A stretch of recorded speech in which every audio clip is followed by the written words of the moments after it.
understanding this sort of tech framework is a point of departure for good design, right? Yeah. What you're trying to achieve, the framework of technologies that you're working with really informs great design. I think that's where you're going with that, right? Absolutely. And it starts off with, what are you trying to design for? So who are you trying to design for? So almost if you're following design thinking, you start with the empathy. Who are we trying to design for? What problems are we trying to solve for them?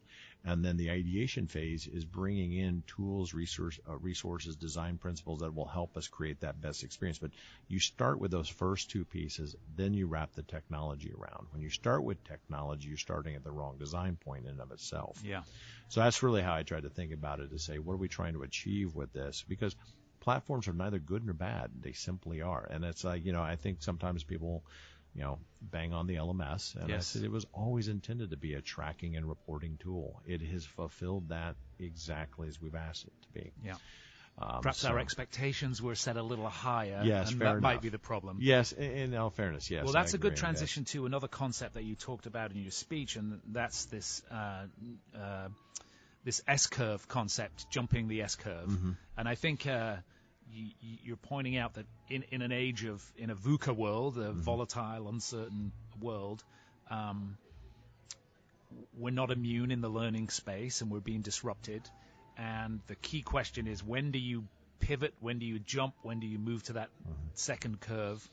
Because the tools and techniques that you've been using in the past are not going to work going forward. So where do you think we are on that S-curve? Talk a little bit about that.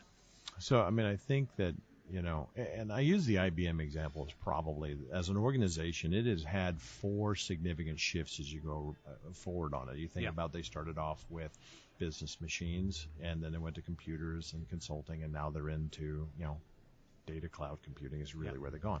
They actually, before the GE collapse, from a value standpoint, they had the single biggest value drop in history, and it forced them to think differently as they were going from the concept of computers to consulting.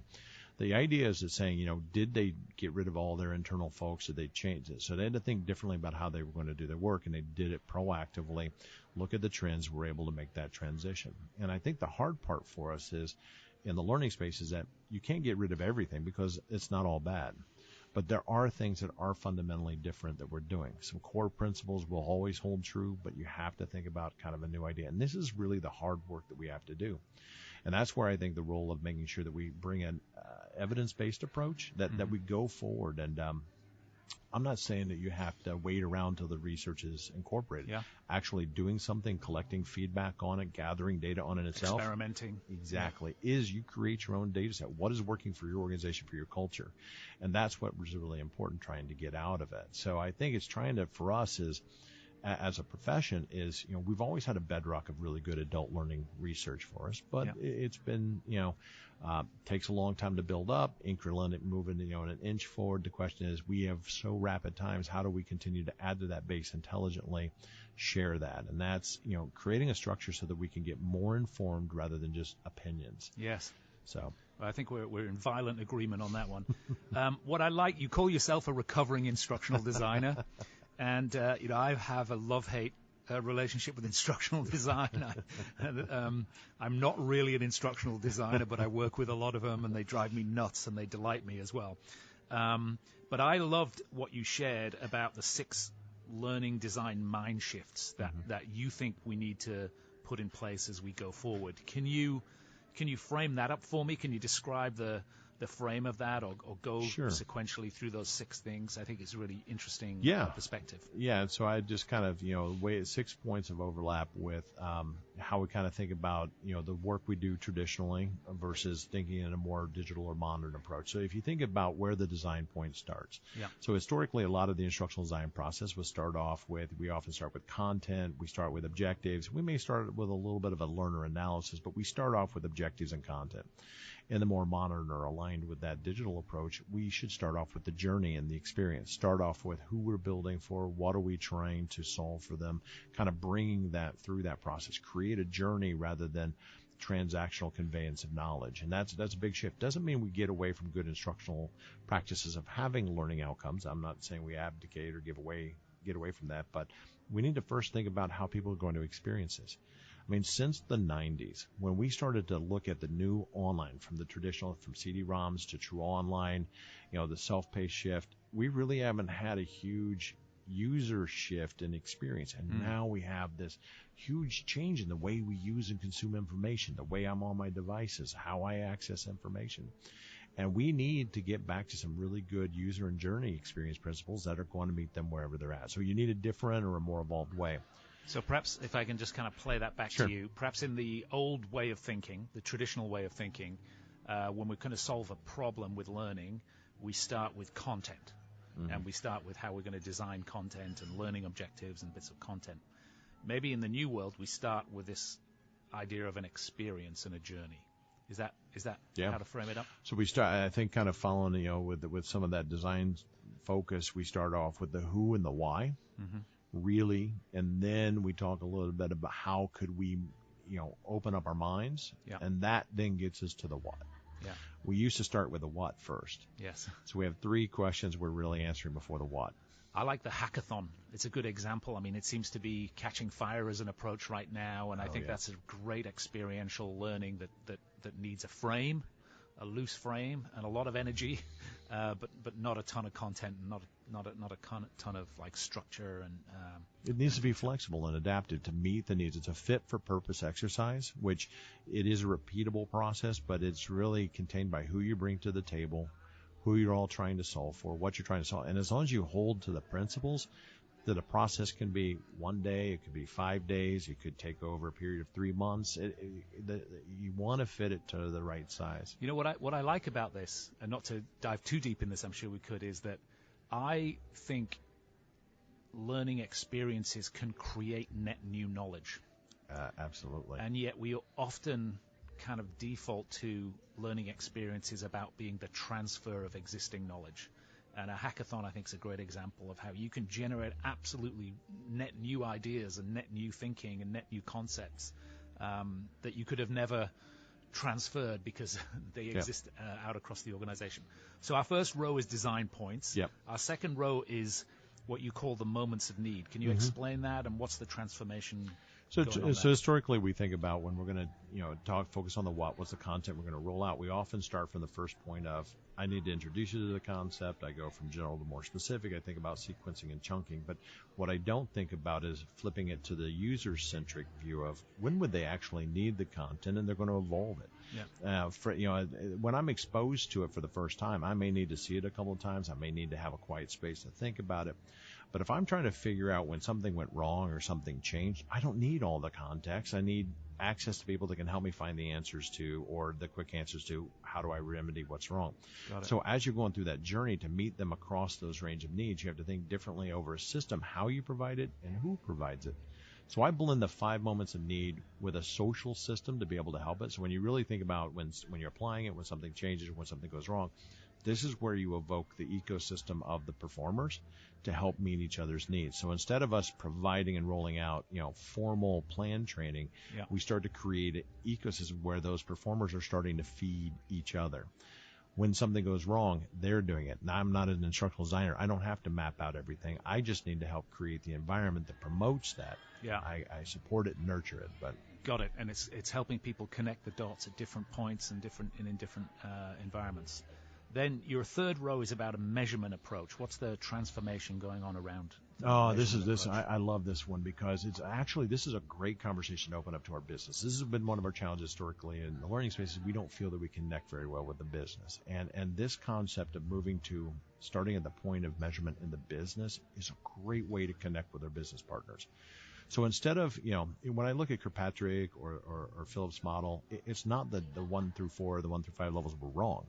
They just never had a sustainability plan attached to it. Why do people not do a level 3 or level 4? Because it's too expensive. Yeah. I don't need it. Why would I go out and do it? I've already invested money. Why am I going to do this?